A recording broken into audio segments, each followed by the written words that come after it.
Hyderabad red hills project division 8 జలమండలి general manager SAL Kumar పై ఆదాయానికి మించిన ఆస్తుల కేసు నమోదు చేసిన ఏసీపీ అధికారులు పలు ప్రాంతాల్లో సోదాలు నిర్వహించారు. హైదరాబాద్తో పాటు 9 ప్రాంతాల్లో ఏకకాలంలో దాడులు చేపట్టి భారీ ఆస్తులను గుర్తించారు.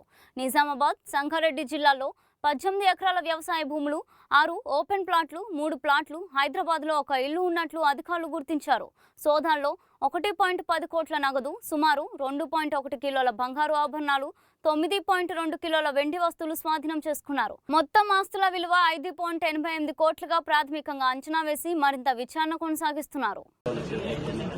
ఇక్కడితో పాటు రంగారెడ్డి జిల్లా, నిజామాబాద్ జిల్లాలో కూడా ఏకకాలంలో 8 చోట్ల సోదాలు చేపడుతున్నారు. నిజామాబాద్లో కూడా నోట్ల కట్ట ఒక ప్రభుత్వ ఉద్యోగి ఇంకా డబ్బు ఎక్కడి నుంచి వచ్చింది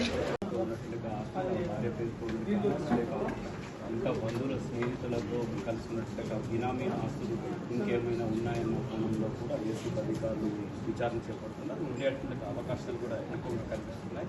ఈ విధంగా చూడొచ్చు.